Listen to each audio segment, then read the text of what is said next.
Okay. Hi! I'm back. So I'm trying to learn, of course, how to do this in segments so there's less editing of me talking too much or speaking out of turn to whom the video is for and then having to splice that out.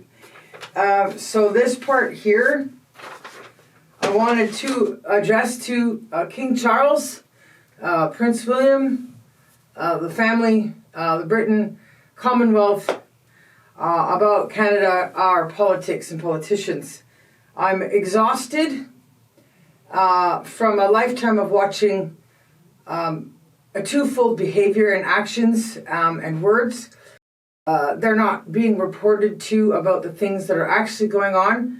The degree of significance of how bad things are and the things that need to be done, acting like they can make decisions without him when he's the monarch, about things like our federal mail system, door-to-door mail, which of course if you were getting mail that wasn't door-to-door, no envelopes or stamps from our country, he'd find a little bit odd, and I think he'd have the intelligence to understand to be suspicious of why am I getting just FedEx and Pure Later packages only.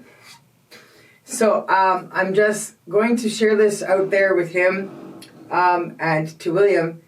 I have sent a package to the school your children were at, William, previously, and the school, instead of giving you the package I sent, which is about a documentary I can't finish without the royal family, without your help, because of my history and my family's history. And I need permission from the royal family to get permission from the military to get this information also for that part of the documentary.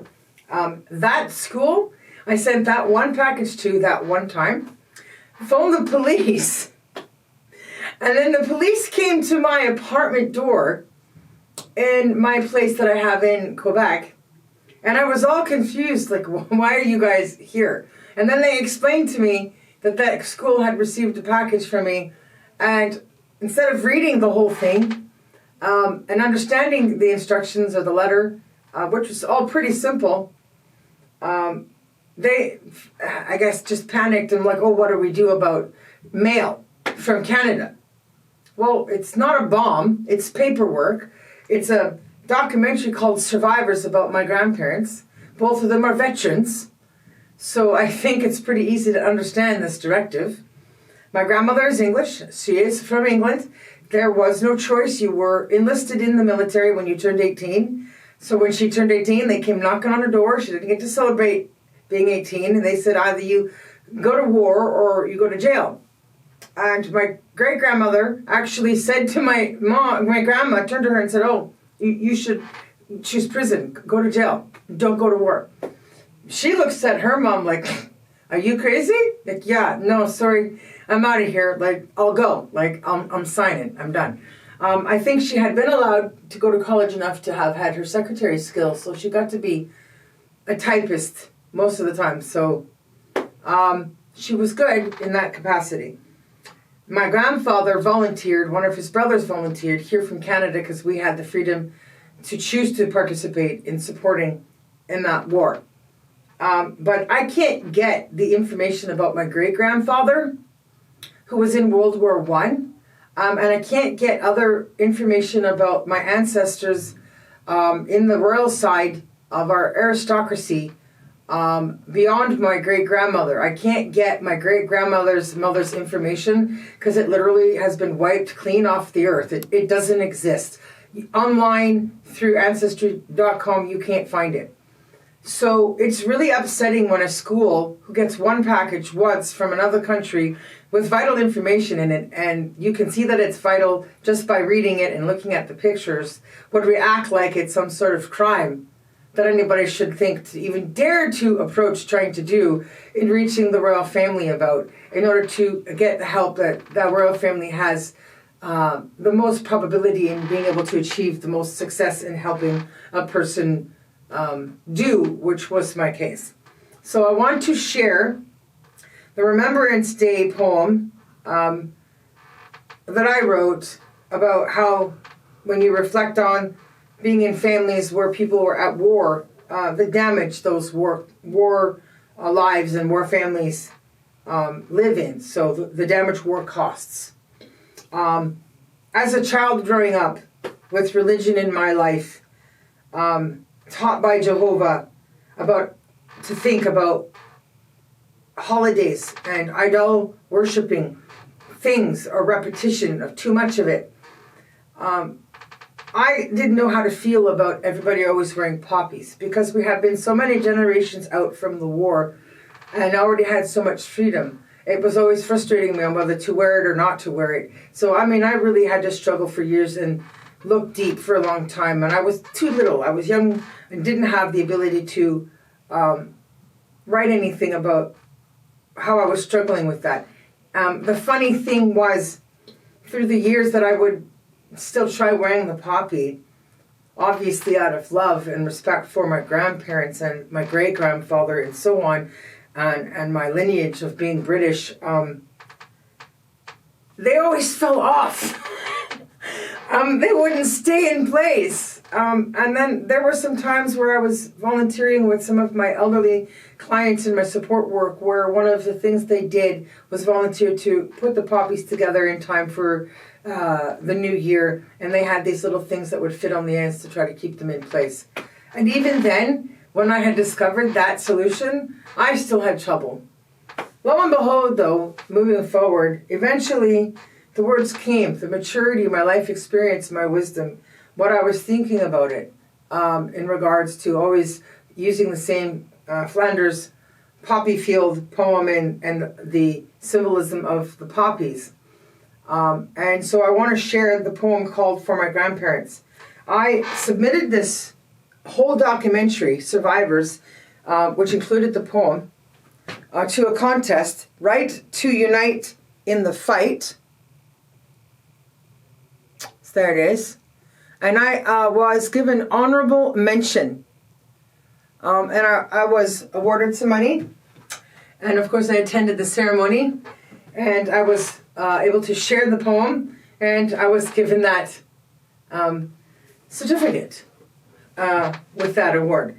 Now, I had submitted the whole thing as part of the contest. And they said, the honorable mention here, it's not about the documentary. It's about the poem. They said it was that impactful and powerful that basically I could have just submitted the poem. So I was just really thrown and touched and just honored that the work itself on that one poem would be so effective in people reading. It was my third contest I ever entered, so it was still very new to me, and so I was very happy with the results. So this is for the royal family. This is in case I don't get to see you, Charles, in case I don't get to reach your family again. For the 50 years your family's been here looking for me since I was born in Prince Rupert in 1975. At some point I will get out. My success will grow, my channel will grow, my popularity will grow, my books will sell. I'll start performing in larger venues. We will reach each other. I will get to England. Uncle Howard G, by the way, who has met you guys like multiplicities of times, he's my uncle. He's living in England for years. So I have my rights to the dual passport for sure. My grandmother was first generation here. My grandfather's mother was first generation here, also from England. And we have other European ancestry, so I can have the Europass. That's a little more expensive, takes a little more time. However, I'm just focusing on you guys. I literally just want to come home. And I really want to break it in for you guys, all the stuff you're missing about the crime and activities that are going on in this country that they're trying to do without reporting to the world anywhere, like America, Europe, you. So we'll start with the honor of the memory of my grandparents. This poem goes, For my grandparents, and all the veterans on this and all remembrance days. Looking in their eyes and understanding what I'd seen, the veterans that they were, scarred from the wars before me, never coming back from the damage they did see.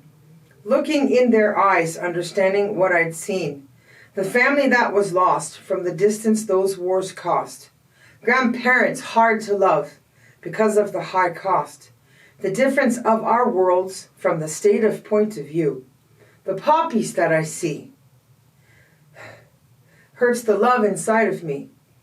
For the people that I lost who were way too old to see the limit of their love towards the granddaughter in me. I lifted them on high for what it is they meant to me. When they looked inside my eyes, it was that love they didn't see. When I was growing up around the silence of disease, the damage those wars cost for so many families, as I wipe away the tears for the words they'll never hear, as I remember my love for them through the eyes of innocence, and remember what they shared and who I fight to be from here. For looking in their ways and understanding what I'd seen, the veterans that they were from the wars before me, the families that were lost from the distance those wars cost, as I learned to say goodbye, knowing what their love did cost, while still inside remember what it is they meant to me, from the distance of our worlds and the states of point of view, and how the poppies that I see will always hurt the little girl inside of me. End poem.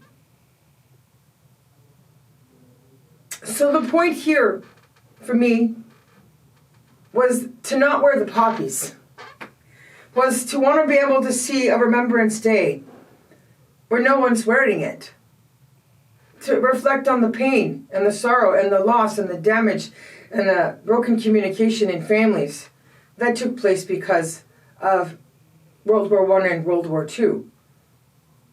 Or at least for a minute or two, people take it off when the poem is read and shared for my sake, for sharing in my pain and my moment. And 1 year in Ottawa, I had noticed, for the 5 years I had been living there in the community, I had noticed it happened in the silence, that they had wanted to hear the work. People had wanted to know who I was and wanted to know the poem. And I was at one of the station stops along the new train line, and nobody was wearing the poppy. And so I saw the magic had happened. And I'm not sure how contacting the school where William's children go would be a threat. And sharing that, all they had to do was read it. So I will keep working towards my plans of finishing my lifeguard training, applying for my international lifeguard certificate, and then when I have my ILS international certificate, I can then become governor by signing up with the ILS internationally. You have to just donate money, and they have different tiers. You get different titles. So governor is on the line here for me. I'm good with that. I never said I wanted to run the country. I didn't say I wanted to be prime minister. Princess of the provinces I'm good with, but I don't need to be the PM. I'm fine with the country being run just by governor. It's not that big of a country. There's not that many people in it. And every day there's less and less of the natural Canadians, so it's even easier to solve the problems. I have lots of ideas and solutions that would help our environment and reduce the cost of living and our need for outsourcing, finding ways to rebuild our country within itself, as your message to the future of Canada has already said. So I look forward to finding you, King Charles, and the rest of your family. And my daughter is part of the Burlington Teen Tour band that played for you at Normandy last year. She is taking lessons for clarinet and saxophone, and she is also in her high school band. She's working real hard. That teen tour band should be getting stipends, dividends. They should be having paid projects. They are so good. They deserve to be earning money, and it shouldn't just be voluntary when you play that well and you spend that much time practicing. So I do hope that we can connect to maybe change the future of the Burlington Teen Tour Band and the kids that spend years of their lives dedicated to the oldest teen tour band in Canada. So on that note, I'm going to go. Thank you for watching. I will share pictures of, here. It looks like this. This is the cover of the survivors for the documentary that I have on my vocal page. So the vocal page I never remember how to say it right. Let's go to